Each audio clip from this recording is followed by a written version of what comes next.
Defense Secretary Pete Hegseth has ordered hundreds of top military leaders to gather at a Marine Corps base in Virginia next week. The directive was sent to nearly every top U.S. military commander around the world. That includes officials in conflict zones stationed throughout Europe, the Middle East, and the Asia-Pacific region. First of all, how unusual is this in your experience, and what do you suspect is going on here? Yeah, Willie, if this is usual and this is unusual, we're way out in terms of unusual in this one. It is never, that I know of, ever occurred in the history of the military where everyone is brought in. Now, certainly during wartime, generals commanding in a theater are brought in individually with their team, or the president or the Secretary of Defense visits them at their theater of operation. But I've never seen anything like this before, and it just seems extremely bizarre and strange.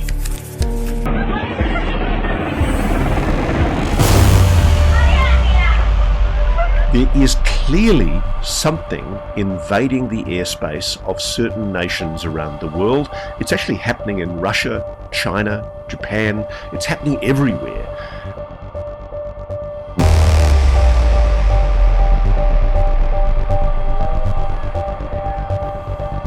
Something is much more significant here than we're being allowed to know.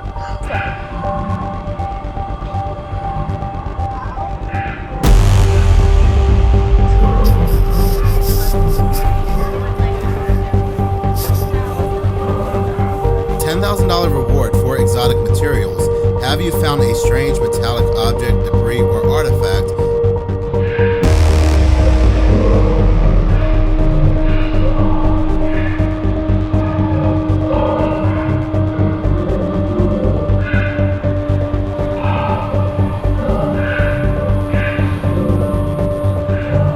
Mi madre, patrón. Nada, huevo, nada.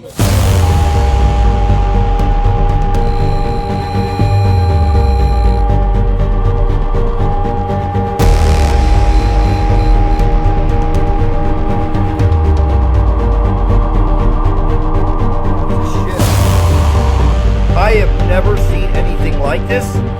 This has to be some kind of crazy anomaly, and I'm very, very suspicious of this. They're supposed to be whistling right now, but some kind of interference is happening I've never ever seen before, and all these are coming in perfect lines, and all of a sudden we're getting this interference. Oh, that kind of looks like a bunch of ships to me. Something real, a conflict, a war in the skies. This was documented all the way back in the 1500s. But let's also... Something is going on with this site, and it's never done this since 2017 since I started watching it. You can call it what you want.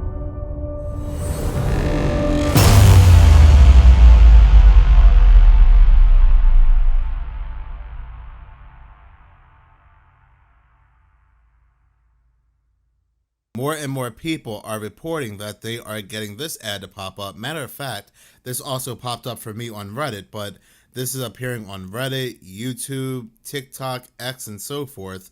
It's this ad right here. $10,000 reward for exotic materials. Have you found a strange metallic object, debris, or artifact that behaves unusually? We're offering up to $10,000 for verifiable materials with exotic physical properties. What? So apparently these are the materials they're looking for: materials with unusual electromagnetic properties, objects of potentially non-human technological origin, artifacts exhibiting anti-gravitational effects, metamaterials with anomalous structural properties. So I tried calling the phone number and it leads to Washington, D.C., but it kept ringing.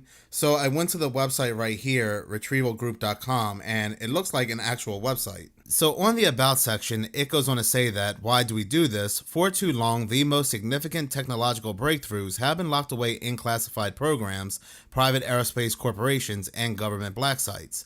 These discoveries, potentially including materials of non-human origin, represent humanity's greatest opportunities for advancement. We believe that revolutionary technology should not be the exclusive domain of military-industrial complexes or billionaire space entrepreneurs. It was just noticed again a couple hours ago.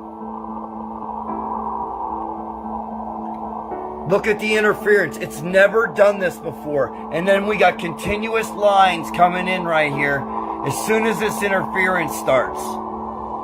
That's suspicious to me, people. Something is going on with this site, and it's never done this since 2017, since I started watching it. You can call it what you want, but I've been watching this program. It's really neat. Your kids can watch it. It makes whistle noises when they come into the atmosphere. But this is an anomaly. This is something different. Something else is happening.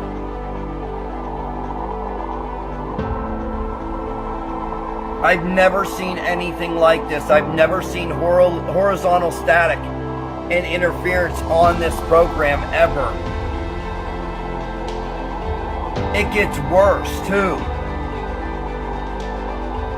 This was early this morning.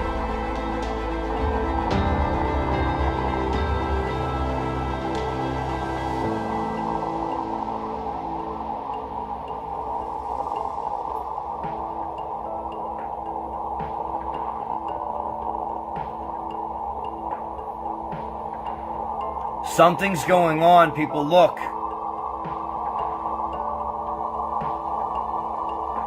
The more red, the more dense the object, right? Look. Look at these coming in. All kind of almost similar shapes. Some of them are the same shapes.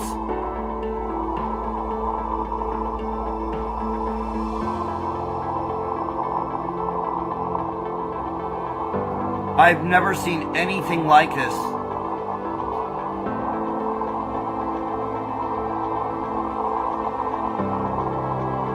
I've never had static like this and had horizontal lines. This is crazy. I've never seen it go do this ever and have continuous stuff coming in. This is insane.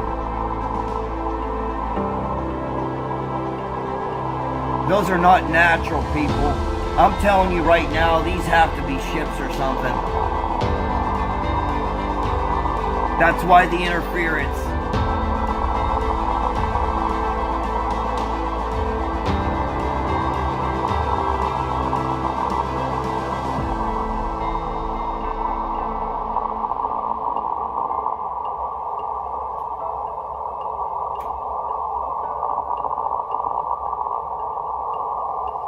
I'm going to end this video and make it start another one. Craft come in tonight. This is pretty significant craft. I think anybody has some questions, this may answer some. Check out this signal when it enters our atmosphere. This is not your typical meteor. Believe me, I will show you a typical meteor come in without this kind of signature in the same size. So you're gonna see a couple videos come out here, so check this out. This one's the major one.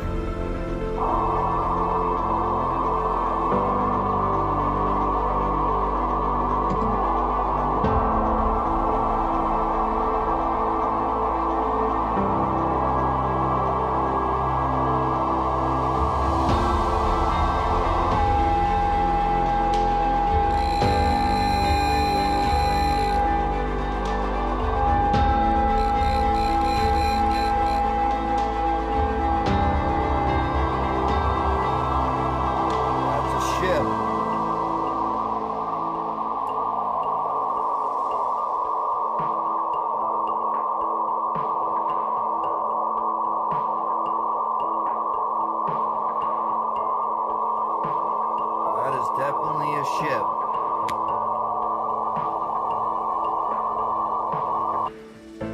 This is the second one that come in.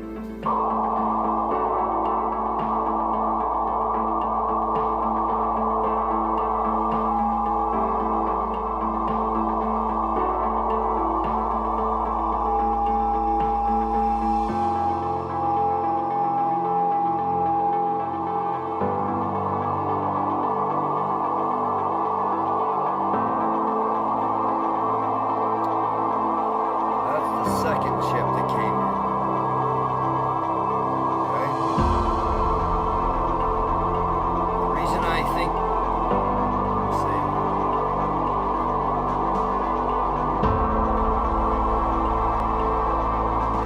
So you're aware, this is what a normal meteor signature looks like, normal operation. That's what a normal meteor looks like coming in. This is normal operation of this whole site, okay? Don't mind the reflections from the windows, okay? This is normal operation. There's no white static, there's no horizontal lines. None of the anomalies or shapes that we see come in until you get white static and horizontal lines. Then you will start to see objects, communication, or other things possible. But so you're all aware, this is normal operation. This is what it usually looks like compared to the videos that I'm showing you the anomalies in, so that you're all aware, okay? This is the website. Whatever it happens to be, it's definitely a very eerie sound, but what do you think? Interestingly enough, around the same time, these strange sounds continue to be heard at the Cleveland airport, and not even the workers know where these sounds are coming from.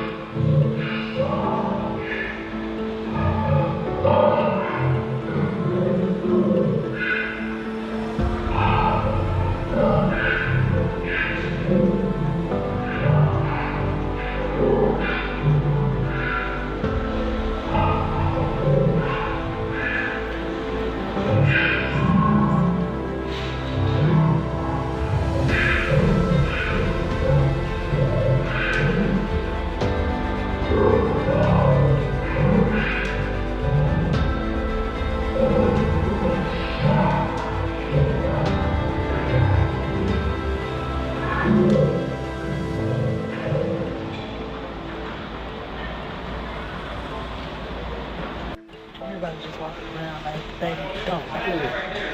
Like it's okay. Like they Why are governments persistently trying to blame Russia and China? I know it's an easy default explanation, but if you remember, there was that Representative Jeff Van Drew in Congress in North America who came out and said that the drones over New Jersey were an Iranian mothership. That never came to anything either. At what stage do we start seriously questioning the veracity of government statements when they issue so many contradictory assertions? Remember, we were told that the drones over New Jersey were FAA authorized research drones, which was a total lie. The FAA came out and categorically denied that they had authorized any overflights in that area. Germany's interior minister said Saturday that it has noticed an increased presence of drones over parts of the country in recent days. Describing the threat level as high, the minister said that Berlin will be adopting measures to protect itself in response. Take a listen to him earlier. Wir stellen fest, eine ständige We note a permanent hybrid threat. Es geht Sabotage und Spionage. It's about sabotage and espionage. Everyone could hear in the past few days that there has been an increased use of drones over parts of Germany. Auch unsere Nachbarländer berichten. Our neighbouring countries are also reporting an increase in drones with varying degrees of effectiveness. Es geht ein Wettrüsten. We're witnessing an armament race, an arms race between drone threats and drone defence. We must prepare ourselves for this, a race that we must not lose. And that is why we need to upgrade our technology. Well, that announcement from the German interior minister came just hours after Denmark made a similar claim. The Nordic country's defense ministry saying that drones were observed at several of its facilities overnight on Friday, following a series of sightings across the country earlier this week. These incursions, whatever they are, may not necessarily be drones. There are people that have described to me seeing orb-like objects coming into airspace and then in some way morphing into shapes of aircraft. I have people that have shown me images of what looked like the shapes of a 737 or a commercial passenger jet moving at impossibly slow speeds over parts of New Jersey and New York. It's the same in Copenhagen. Martin tells me that some of the witnesses in Copenhagen estimated the size of this object as the size of an A380 aircraft, the largest commercial passenger jet. Whatever these objects are, I really think we're at the stage where we need to stop swallowing and just accepting glibly the explanations from government agencies. NATO says it will conduct even more enhanced vigilance and ramp up its air defenses in the Baltic Sea in direct response to drone incursions into Europe this week. Molly Hunter is in London for us tonight. Molly, what's the latest?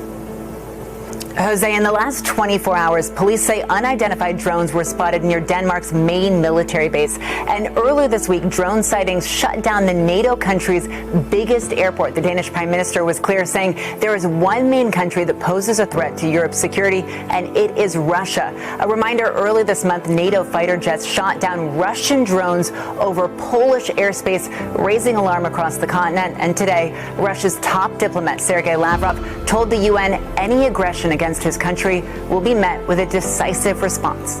Which is really quite extraordinary. I find it amazing, and this has happened with regular frequency right across the United States. Despite the assertions being made by the White House and by different parts of the Pentagon and by the Federal Aviation Administration in America, these drone sightings are still happening, so-called drones. I don't believe they are drones. Increasingly, I think the evidence suggests that they are certainly some kind of craft. But why would any foreign state actor, even a foreign adversary actor, want to put highly sensitive, clearly highly advanced technology over civilian airspace in Denmark, for heaven's sake? To what end? For what purpose? That's what fascinates me. We have nothing to hide. We never attack. Civilian objects, incidents happen, but we never conduct targeted fire on them. We never direct our drones or missiles at states located in Europe, and members of the European Union and countries of the North Atlantic Alliance. And once again, if the Poles really wanted to figure this out, we would have proposed a meeting, immediately proposed a meeting. But no one ever wants to discuss the facts. Default immediately to, it must be the Ruskies, it must be the Chinese, and then they start saying, oh, it was misidentifications, it was civilian aircraft, you're a bunch of hysterics, you got it all wrong.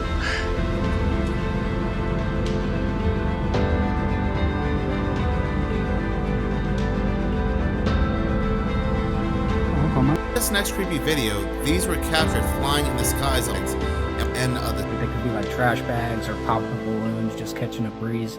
But this was filmed in Brooklyn at 1:14 in the morning, just the other day. And if you notice, they disappear. And I want you to pay attention because when they disappear, I turned off the saturation so you can actually see. You can see specifically there's like electricity going on in the background from where they were. So it's like little, I don't know if you guys can see it, if it's high quality on your camera. I can see it perfectly. But yeah, so these black sheets, they disappear. I turned the contrast back on just to see if we can see it any better. Or says this. It's pretty dangerous, Joe. What I'd say is, a lot of people are looking at it from the general's perspective, them thinking, what the heck are we going to hear? Because I don't think from what I've talked to some of my colleagues that are still active, they don't know what this is about. So it could be about a shifting national security strategy. It could be cuts to the General Officer Corps. Secretary Hegseth has mentioned that several times. It could be about the upcoming budget stalemate, or it could be concerns over information leaks or press leaks. But General, don't they have communication systems where they can do that so we can actually keep our generals and our admirals in the field where they are needed? Certainly, Joe, and they're called secure video teleconferences. It is the same thing as a secure computer, not Snapchat, not Signals app. This is no kidding secure stuff. It's just like a SIPR computer. But the problem is, when you move that many general officers to Washington, it's not just the generals that are concerned. I would suggest that both our allies and our foes are thinking to themselves, what the hell is going on in Washington? When a general comes into the Pentagon to talk to his boss, the Secretary of Defense. No one really knows it. There may be indicators, but when you're talking about publicizing over 800 senior leaders, commanders, as well as their senior enlisted advisors, their sergeant majors or their Navy chief petty officers, this is something that's going to garner attention where people are going to say, what's going on with the U.S. military? What are they planning? Why is this so important that you're pulling 800, as suggested by the Washington Post, or more into the Washington, D.C. area? It's undescribable. Yeah, and it's not just foreign militaries that are confused. Our own military is confused. Talking to some of these generals who have no idea why this is happening and are not sure why there's such secrecy. It's about 10 times bigger at the very least relative to the previous interstellar object, and maybe even 50 times bigger than the first interstellar object. And that means that it's somewhere between 1,000 to 100,000 times more massive than the other two interstellar objects that we've seen before. Now, how do we know that? It's basically, we see how much material is evaporating from the surface of the object in the direction of the sun. And that tells us how much push the object could get from that evaporation. But we don't notice, based on all the data that was collected between the 15th of May and the 23rd of September, there is no indication that the object is being pushed away from the sun. And based on all the data that was collected in about 4,000 observations from 227 observatories around the world, we were able, in a new paper, to set a limit on the mass of the object. It has to be very massive so that this evaporation is not pushing it much. And we get a mass of 33 billion tons. That's the minimum mass. The object needs to be more massive than that, 33 billion tons, so that it will not be pushed back by the level of evaporation that was measured for it. And that means if you translate that for solid density, you end up with a size that must be larger than 5 kilometers. Now, this is just a lower limit. It could be much larger than that. It could be larger than Manhattan Island. 5 kilometers is about half the size of Manhattan Island. So we don't know how big it actually is, but we have a lower limit, a minimum mass, a minimum size that it could have, and that one is already, 100,000 times bigger in mass than the first interstellar object. Now, why is that puzzling? Well, there is a limited reservoir of material available in interstellar space, and we should have seen 100,000 objects like the first one, Oumuamua. That was the first interstellar object. It was given the name Oumuamua because it was discovered by a telescope in Hawaii, and that means a scout in the Hawaiian language. So there should have been 100,000 of those small ones of the order of the size of a football field, about a tenth of a kilometer in size, for every big one that is the minimum size that we infer for the new interstellar object 3I Atlas. And we haven't seen 100,000 small ones. In fact, we saw only one or maybe two, and that raises a big question of how come we are seeing such a rare giant object as the third object from interstellar space. And it also looks anomalous in other ways. Its path is in the plane. It's very well aligned with the plane of the planets around the sun.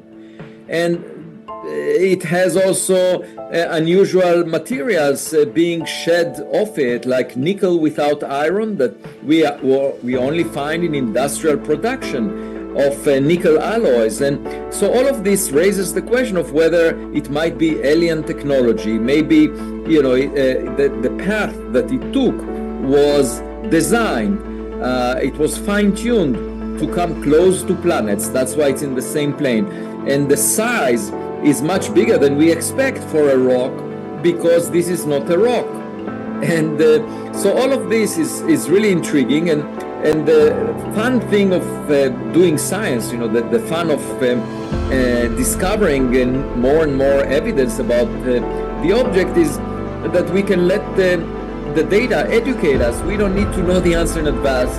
And as I often say, the best way to tell the difference between a curious scientist and a dogmatist is to flood them with data.